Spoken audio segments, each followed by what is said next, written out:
DSC Telugu అన్ని ధనముల్లోకెల్లా విద్యాధనము ప్రధానమైనది. విద్యాధనము అనే పదంలోని అలంకారం, రూపకాలంకారం, దరి, ఒడ్డు, కూలం అనే పదాలు ఈ పదానికి పర్యాయపదాలు. తీరం, విలువలకు సంబంధించిన ఇతివృత్తం గల పాఠ్యాంశం. ధన్యుడు, సమయం, నలుపు, చావు ఈ పదాలకు సరైన నానార్థ పదం. కాలం, శ్రేష్టమైన అవయవములు కలదే అని వ్యుత్పత్త్యర్థక పదం. అంగన, అంబ ప్రకృతి పదానికి వికృతి. అమ్మ, గిల్లి జోలపాడడం అనే జాతీయానికి అర్థం. బాధపెట్టి ఓదార్చడం, రోట్లో తలదూర్చి రోకటి పొడుగు వెలిచినట్లు ఇది ఒక జాతీయం. అలరు పదానికి అర్థం ప్రకాశించు. బోయి భీమన్న పాలేరు నాటకం రాసి పేదల జీవితాల్లో వెలుగులు నింపారు. ఇది ఏ వాక్యం? క్వార్థక వాక్యం. సమ ప్రాధాన్యం గల రెండు లేదా అంతకంటే ఎక్కువ వాక్యాలు కలిస్తే అది సంయుక్త వాక్యం. తొలి తెలుగు శతకర్త పాల్కురికి సోమనాథుడు. చదువు విశిష్టత తెలిసే పాఠం. అక్షరం వెండి గొలుసు తీయడమే కానీ వేయలేము. ఇది ఒక పొడుపు కథ. క్రింది బాటలో యనాదేశ సంధి ఉదాహరణ. అన్వస్త్రం.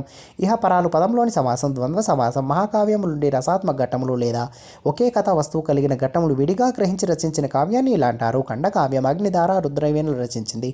దాశరథి కృష్ణమాచార్యులు. నజబజ జజర అనే గణాలు ఉన్న వృత్త పద్యం. చంపకమాల. బావిలో కప్ప అనే జాతీయానికి సరిపోయే న్యాయం. కూపస్థ మండూక న్యాయం. సూత్రంలో చెప్పిన వ్యాకరణ కార్యం తప్పనిసరిగా జరగడాన్ని ఇలా అంటారు. నిత్యం. నాకు పరీక్షల్లో మంచి మార్కులు వచ్చాయి అని రఫీ చెప్పాడు.